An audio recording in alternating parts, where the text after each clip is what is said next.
ഇത് നമുക്കൊരു വെറൈറ്റി ദോശ ഉണ്ടാക്കുന്ന രീതി നോക്കാം. ഈ ദോശ നമ്മൾ റെഡിയാക്കിയിട്ട് എടുക്കുന്ന രീതി എന്ന് വെച്ചിട്ടുണ്ടെങ്കിൽ തക്കാളി നമ്മൾ വഴറ്റിയിട്ട് നല്ല പേസ്റ്റ് പോലെ ആക്കിയിട്ട് ദോശമാവിൽ മിക്സ് ചെയ്തിട്ടാണ് ദോശ റെഡിയാക്കിയിട്ട് എടുക്കുന്നത്. ഇതേപോലെ ദോശ റെഡിയാക്കി എടുത്ത് കഴിയുമ്പോൾ ദോശ കാണാനാണെങ്കിലും നല്ല ഭംഗി ഉണ്ടാവും. പിന്നെ ദോശ കഴിക്കാൻ വേണ്ടിയിട്ട് വേറെ കറിയുടെ അല്ലെങ്കിൽ ചട്നിയുടെ ഒന്നിന്റെ ആവശ്യമില്ല. വെറുതെ തന്നെ കഴിക്കാനാണെങ്കിലും നല്ല ടേസ്റ്റ് ആയിരിക്കും. അപ്പൊ നമുക്ക് നോക്കാം ഇതെങ്ങനെ റെഡിയാക്കാന്ന്. ഇത് റെഡിയാക്കാൻ വേണ്ട സാധനങ്ങൾ എന്തൊക്കെയാന്ന് നോക്കാം. അപ്പം ഞാനിവിടെ ദോശമാവ് എടുത്തിട്ടുണ്ട്. അത് സാധാരണ നമ്മൾ വീട്ടിലുണ്ടാക്കാൻ എടുക്കണം ഏത് ടൈപ്പ് ദോശമാവായിരുന്നാലും കുഴപ്പമില്ല. ഇപ്പം ഈ ദോശമാവ് ഞാൻ അരച്ചെടുത്തേക്കുന്നത് എങ്ങനെയാണെന്ന് വെച്ചിട്ടുണ്ടെങ്കിൽ 1 കപ്പ് ഇഡ്ഡലി റൈസ് എടുത്ത് കഴിഞ്ഞപ്പോൾ ഒരു 1/4 കപ്പിനേക്കാളും പിന്നെ ഒരു 2 ടേബിൾ സ്പൂൺ എക്സ്ട്രാ ഉലുവയും കൂടി ചേർത്തിട്ടുണ്ടായിരുന്നു. കാരണം ഇവിടെ അപ്പോൾ ചെറുതായിട്ട് തണുപ്പ് തുടങ്ങിയിട്ടുണ്ട്. അപ്പോൾ സാധാരണ അല്ലെങ്കിൽ നല്ല ചൂടുകാലമൊക്കെ ആകുമ്പോൾ ഞാൻ ദോശ ഉണ്ടാക്കുമ്പോൾ 1 കപ്പ് ഇഡ്ഡലി റൈസിന് 1/4 കപ്പ് ഉഴുന്നാണ് ചേർക്കാറ്. അപ്പോൾ ഇപ്പോൾ തണുപ്പ് തുടങ്ങിയപ്പോൾ ഉഴുന്ന് അത്രയ്ക്ക് കുറച്ച് ചേർത്തിട്ടുണ്ടെങ്കിൽ മാവ് പുളിച്ച് വരാൻ വേണ്ടിയിട്ട് കുറേ സമയം എടുക്കും. അപ്പോൾ ഞാൻ ഒരു 2 ടേബിൾ സ്പൂൺ കൂടി എക്സ്ട്രാ ചേർത്തിട്ടുണ്ടായിരുന്നു. പക്ഷേ ദോശ ഉണ്ടാക്കിയാലും ഇത് വെച്ചിട്ട് ഇഡ്ഡലി ഉണ്ടാക്കിയാലും നല്ല ടേസ്റ്റ് ഉണ്ടാവും കേട്ടോ. പിന്നെ ഇതിലേക്ക് ഒരു 1/4 ടീസ്പൂൺ ഉലുവയും കൂടി ചേർത്തിട്ടാണ് ഈ മാവ് അരച്ചിട്ട് എടുത്തേക്കുന്നത്. അപ്പോൾ ഈ മാവ് എന്തോരം എടുക്കാമെന്ന് വെച്ചിട്ടുണ്ടെങ്കിൽ ഇതേപോലത്തെ സ്പൂണിൽ ഒരു 3 തവി മാവാണ് എടുക്കുന്നത്. അപ്പോൾ അത്രയ്ക്ക് മാവ് എടുക്കുമ്പോൾ ഇതേപോലത്തെ ഒരു വലിയൊരു തക്കാളി എടുക്കുക. പിന്നെ ഞാനിവിടെ ഒരു 3 വലിയ ചുവന്നുള്ളി എടുത്തിട്ടുണ്ട്. ചുവന്നുള്ളി നല്ല പൊടിയായിട്ട് കട്ട് ചെയ്തിട്ട് എടുത്തിട്ടുണ്ട്. അപ്പോൾ ചുവന്നുള്ളി ഉണ്ടെന്ന് വെച്ചിട്ടുണ്ടെങ്കിൽ ചുവന്നുള്ളി എടുക്കുക, അല്ലെങ്കിൽ ചുവന്നുള്ളിക്ക് പകരം സവാള എടുക്കുക. അപ്പോൾ നിങ്ങൾ കണ്ടല്ലോ എന്തോരാന്നുള്ളത്. ഇത് നമ്മൾ നന്നായിട്ട് മുരിച്ചിട്ടാണ് ഇതിലേക്ക് നമ്മൾ തക്കാളി കൂടി ചേർക്കുക. അപ്പോൾ ചുവന്നുള്ളിക്ക് ആകുമ്പോൾ മുരിഞ്ഞ് വന്നു കഴിയുമ്പോൾ സവാളേനേക്കാളും കുറച്ചും കൂടി നല്ലതായിരിക്കുമല്ലോ. അപ്പോൾ ചുവന്നുള്ളി ഉണ്ടെന്ന് വെച്ചിട്ടുണ്ടെങ്കിൽ ചുവന്നുള്ളി എടുക്കുക, അല്ലെങ്കിൽ സവാള എടുക്കുക. പിന്നെ ഇതിലേക്ക് നമ്മൾ എരിവിന് വേണ്ടിയിട്ട് ഞാനിവിടെ പിരിയമുളകിൻ്റെ പൊടി എടുത്തിട്ടുണ്ട്. പിരിയമുളകിൻ്റെ പൊടി എന്ന് വെച്ചിട്ടുണ്ടെങ്കിൽ കാശ്മീരി മുളക് പൊടി. ഇതിന് എരിവ് വളരെ കുറവായിരിക്കും. അപ്പോൾ ഇതുകൂടി ചേർത്തിട്ടുണ്ടെന്ന് വെച്ചിട്ടുണ്ടെങ്കിൽ നമ്മുടെ ദോശയ്ക്ക് നല്ല കളർ ഉണ്ടാവും. അപ്പോൾ നിങ്ങൾക്ക് എരിവ് വേണമെന്ന് വെച്ചിട്ടുണ്ടെങ്കിൽ നിങ്ങൾ അതനുസരിച്ചിട്ട് സാധാരണ കുറച്ച് മുളക് പൊടിയും കൂടി ചേർത്തോട്ടോ. അപ്പോൾ ഇത്രയ്ക്ക് സാധനങ്ങൾ മാത്രമേ നമുക്കിത് റെഡിയാക്കാൻ വേണ്ടിയിട്ട് ആവശ്യമുള്ളൂ. അപ്പോൾ നമുക്ക് ഈ തക്കാളി ഒന്ന് വഴറ്റിയിട്ട് എടുക്കാം. തക്കാളി വഴറ്റിയിട്ട് എടുക്കുമ്പോൾ ഞാനതിലേക്ക് ഒരു 2 നുള്ളു മഞ്ഞൾപ്പൊടിയും കൂടിയും ചേർക്കുന്നുണ്ട്. തക്കാളി വഴറ്റിയെടുക്കാൻ വേണ്ടിയിട്ട് ഒരു പാൻ വെച്ചിട്ട് ചൂടാക്കാം. അപ്പോൾ നമ്മുടെ പാൻ നന്നായിട്ട് ചൂടായിട്ടുണ്ട്. ഇതിലേക്ക് ആവശ്യത്തിന് വെളിച്ചെണ്ണ ചേർക്കാം. അത് നമ്മൾ സാധാരണ ഉപയോഗിക്കുന്ന ഏത് ടൈപ്പ് ഓയിലായിരുന്നാലും കുഴപ്പമില്ല കേട്ടോ. അപ്പം ഞാനിവിടെ എടുത്തേക്കുന്നത് ഓടിൻ്റെ ഉരുളി കേട്ടോ. ആദ്യം ഇതിൻ്റെ കളർ, ഉള്ളിലെ കളറ് കുറച്ച് ഡാർക്കായിട്ടാണ് ഇരുന്നത്. അപ്പോൾ എൻ്റെ അടുത്ത് വീഡിയോയിൽ ആരോ കമൻസ് ഇട്ടിട്ടുണ്ടായിരുന്നു കുറച്ച് പുളി ഒഴിച്ചിട്ട് തിളപ്പിച്ചിട്ട് കഴുകാൻ വേണ്ടിയിട്ട്. അങ്ങനെ കഴുകി കഴിഞ്ഞ് കഴിഞ്ഞപ്പോൾ തന്നെ ഇതിൻ്റെ ഉള്ളിൽ നല്ലൊരു കളർ വന്നിട്ടോ.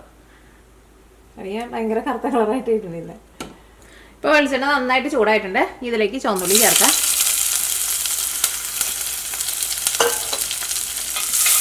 ഈ ചുവന്നുള്ളി മുരിഞ്ഞിട്ട് നല്ലൊരു ഗോൾഡൻ കളറാവണം.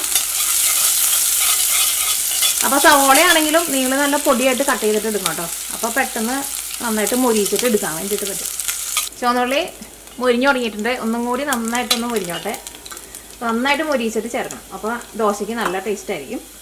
ഇനി ഞാനിതിലേക്ക് കുറച്ച് മഞ്ഞൾപ്പൊടി ചേർക്കുന്നുണ്ട്. ഇത്രയ്ക്ക് ഇതൊരു 2 നുള്ളു ഉണ്ടാവുള്ളൂ കേട്ടോ മഞ്ഞൾപ്പൊടി. അപ്പോൾ മഞ്ഞൾപ്പൊടി അതിനകത്ത് കിടന്നിട്ട് നന്നായിട്ട് മുരിയട്ടെ. ഇപ്പോൾ നമ്മുടെ ചുവന്നുള്ളി ആയിരുന്നാലും മുരിഞ്ഞ് നല്ലൊരു ഗോൾഡൻ കളറായിട്ടുണ്ട്. മഞ്ഞൾപ്പൊടി നന്നായിട്ട് മുരിഞ്ഞിട്ടുണ്ട്. ഇനി ഞാനിതിലേക്ക് നമ്മുടെ കാശ്മീരി മുളക് പൊടിയാണ് ചേർക്കുന്നത്. ഇതിന് എരിവ് തീരെയില്ല കേട്ടോ. തീ നന്നായിട്ട് കുറച്ച് വയ്ക്കുക, തീ ഒട്ടും കൂട്ടി വയ്ക്കരുത്. മുളക് ചേർത്ത വഴിക്കാൻ മുളക് പെട്ടെന്ന് അങ്ങോട്ട് മുരിയും. ഇച്ചിരി കൂടി ചേർക്കാം. ഇപ്പോൾ നല്ല കളറുണ്ടാവും ദോശയ്ക്ക്. ഇനിയിപ്പോൾ നല്ല എരിവ് വേണമെന്ന് വെച്ചിട്ടുണ്ടെങ്കിൽ നിങ്ങൾ അതനുസരിച്ചിട്ട് സാധാരണ മുളക് പൊടിയാണ് ചേർക്കാം. ഇനി തക്കാളി ചേർക്കാം.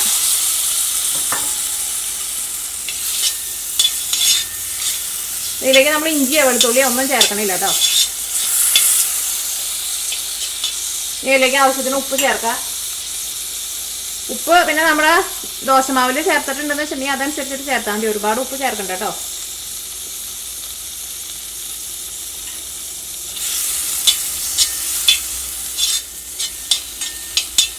ഈ തീ ഒരുപാട് കൂട്ടി വയ്ക്കരുത്. കാരണം ഇതിപ്പോൾ ഭയങ്കര ഡ്രൈ ആയിട്ടാണ് ഇരിക്കുന്നത്. തക്കാളി ഒന്ന് സോഫ്റ്റായി വന്നു കഴിയുമ്പോൾ തീ ഒന്നും കൂടി ഒന്ന് കൂട്ടി വയ്ക്കുക. കൈമ കുറച്ച് ഉപ്പുണ്ടായിരിക്കും. അപ്പോൾ ഇനി ഇത് മൂടി വയ്ക്കുക. ഇടയ്ക്കൊന്ന് ഇളക്കിയിട്ട് കൊടുക്കുക. അപ്പോൾ നമ്മുടെ തക്കാളിക്ക് ഒന്ന് നന്നായിട്ടൊന്ന് വെന്ത് ഉടഞ്ഞു തുടങ്ങിയിട്ടുണ്ട്. ഇനി തീ പതുക്കെ ഒന്ന് കൂട്ടി വയ്ക്കുക. നല്ല കളറാണല്ലേ, കാണാൻ വേണ്ടിയിട്ട് നല്ല ഭംഗിയുണ്ട്. അതാ കാശ്മീരി മുളകിൻ്റെ കളറാട്ടോ. ഇന്നും കൂടി ഒന്ന് തക്കാളി വെന്തൊടിയാനുണ്ട്. ഇന്നും കൂടി നമുക്കൊന്ന് മൂടിയിരിക്കാം.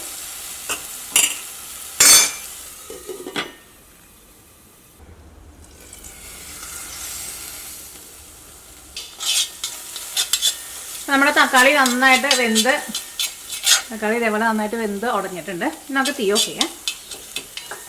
ഇനി ഇത് ചൂടാറി കഴിഞ്ഞ് കഴിയുമ്പോൾ മിക്സിയിലിട്ടിട്ട് നല്ല പേസ്റ്റ് പോലെ അരച്ചിട്ടെടുക്കുക.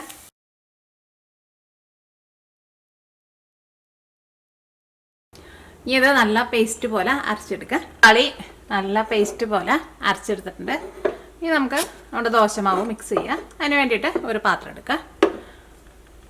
എൻ്റെ മിക്ക പാത്രങ്ങളുമേ ഈ മഞ്ഞളിൻ്റെ കറി ഉണ്ടാവും. ഈ സ്പൂണിൽ ഒരു 3 സ്പൂൺ ദോശമാവ് എടുക്കുക. ഈ ദോശമാവിലേക്ക് ഈ തക്കാളി പേസ്റ്റ് ചേർക്കുക.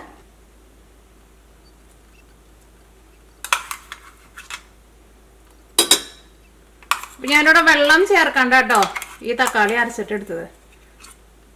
ഇനി നമുക്കിതെല്ലാം കൂടിയിട്ട് മിക്സ് ചെയ്ത് കഴിഞ്ഞിട്ട് പിന്നെ വെള്ളം ദോശമാവിലേക്ക് വേണമെന്ന് വെച്ചിട്ടുണ്ടെങ്കിൽ അതനുസരിച്ചിട്ട് ചേർത്ത് കൊടുത്താൽ മതി. കാരണം നമ്മൾ വെള്ളം എങ്ങാനും ചേർത്ത് അരച്ചിട്ടുണ്ടെന്ന് വെച്ചിട്ടുണ്ടെങ്കിൽ ചിലപ്പോൾ നമ്മുടെ മാവിൽ വെള്ളം കൂടുമല്ലോ.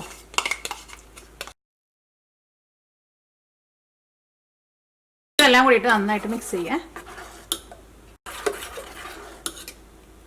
അപ്പോൾ ഇതേപോലെ നമുക്ക് ഈ തക്കാളി പേസ്റ്റ് അരച്ചിട്ട് നേരത്തെ കൂട്ടിയിട്ട് ഫ്രിഡ്ജിൽ എടുത്ത് വെക്കാം കേട്ടോ. ഫ്രിഡ്ജിൽ എടുത്ത് വെച്ചിരുന്നാലും ഒരു 2 ആഴ്ച വരെയൊക്കെ കേടുവരാണ്ടിരിക്കും. അപ്പോൾ നമുക്ക് ഇങ്ങനെ ദോശയ്ക്ക് ഉണ്ടാക്കുന്ന സമയത്ത് ഇതേപോലത്തെ ദോശ വേണമെന്ന് വെച്ചിട്ടുണ്ടെങ്കിൽ ഉണ്ടാക്കാനായിരുന്നാലും നല്ല എളുപ്പമായിരിക്കുമല്ലോ. നമ്മളെ ദോശ ഉണ്ടാക്കാനുള്ള മാവ് റെഡി ആയിട്ടുണ്ട്. വേണമെന്ന് വെച്ചിട്ടുണ്ടെങ്കിൽ ഇത് മിക്സ് ചെയ്ത് കഴിഞ്ഞിട്ട് നമുക്ക് സമയം ഉണ്ടെന്ന് വെച്ചിട്ടുണ്ടെങ്കിൽ ഒരു 10 മിനിറ്റ് ഒന്ന് റെസ്റ്റ് ചെയ്യാൻ വേണ്ടിയിട്ട് വെക്കാം.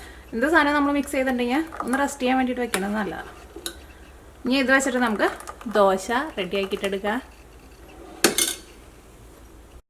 അപ്പോൾ നമ്മുടെ പാൻ നന്നായിട്ട് ചൂടായിട്ടുണ്ട്. ഇതിലേക്ക് നമുക്ക് ദോശമാവ് ഒഴിക്കാം.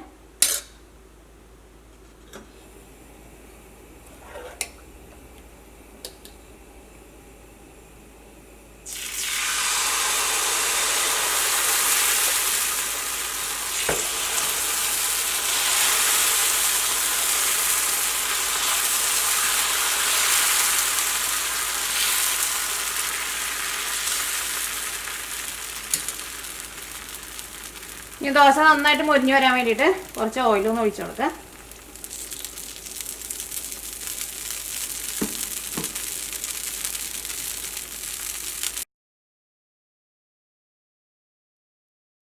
നമ്മുടെ ദോശ 2 സൈഡും നന്നായിട്ട് മൊരിഞ്ഞിട്ടുണ്ട്. ദോശ നന്നായിട്ട് മൊരിഞ്ഞിട്ടുണ്ട്. അപ്പോൾ നന്നായിട്ട് മൊരിഞ്ഞ് വരണമെന്ന് വെച്ചിട്ടുണ്ടെങ്കിൽ നിങ്ങളതനുസരിച്ചിട്ട് ഓയിൽ ഒഴിച്ചു കൊടുക്കണം കേട്ടോ. എന്നാൽ മാത്രമേ ദോശ നന്നായിട്ട് മൊരിഞ്ഞ് വരുള്ളൂ. ഇനി നമുക്ക് ദോശയിനൊന്ന് മടക്കാം.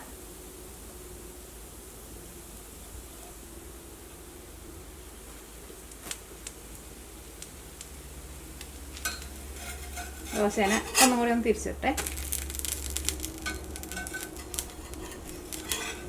ഇപ്പോൾ നമ്മുടെ ദോശ 2 സൈഡും നന്നായിട്ട് മൊരിഞ്ഞിട്ടുണ്ട്. നിങ്ങൾക്ക് എങ്ങനെ മൊരിച്ചിട്ട് എടുക്കാമെന്ന് വെച്ചിട്ടുണ്ടെങ്കിൽ അതേപോലെ മൊരിച്ചിട്ട് എടുക്കുക. നന്നായിട്ട് മൊരിയണമെന്ന് വെച്ചിട്ടുണ്ടെങ്കിൽ അങ്ങനെ നന്നായിട്ട് മൊരിച്ചിട്ട് എടുക്കുക.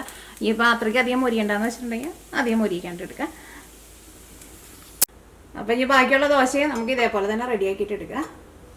അപ്പോൾ ഇനി നമുക്ക് രണ്ടാമത്തെ ദോശ ഉണ്ടാക്കാം.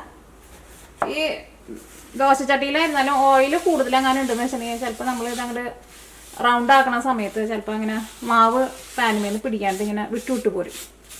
അപ്പോൾ ഓയിൽ കൂടുതലുണ്ടെന്ന് വെച്ചിട്ടുണ്ടെങ്കിൽ ഒന്ന് തുടച്ചു കൊടുത്തു. പിന്നെ ദോശക്കല്ല് എപ്പോഴും നല്ല ചൂടിലിരിക്കണം കേട്ടോ മാവ് ഒഴിക്കുമ്പോൾ. അപ്പം നമ്മുടെ രണ്ടാമത്തെ ദോശ ഒഴിക്കുകയാണ്.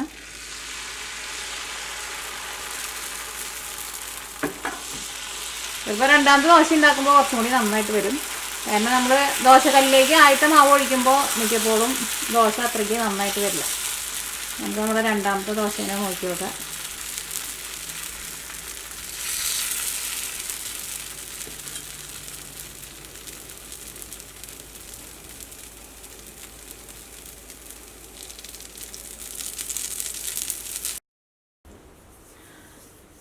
അപ്പോൾ നമ്മുടെ തക്കാളി ചേർത്തിട്ടുള്ള ദോശ റെഡി ആയിട്ടുണ്ട്. ഈ ദോശ നമുക്ക് വെറുതെ തന്നെ കഴിക്കാം കേട്ടോ. ഇത് കഴിക്കാൻ വേണ്ടിയിട്ട് കറിയോ അല്ലെങ്കിൽ ചട്നിയോ ഒന്നും ഇല്ലാണ്ട് തന്നെ കഴിക്കാനാണെങ്കിലും നല്ല ടേസ്റ്റ് ഉണ്ടാവും. ഇനിയിപ്പോൾ ചട്നി കൂട്ടിയിട്ട് കഴിക്കണമെന്ന് വെച്ചിട്ടുണ്ടെങ്കിൽ അങ്ങനെയും കഴിക്കാം. അപ്പോൾ നിങ്ങളെല്ലാവരും ട്രൈ ചെയ്ത് നോക്കാം.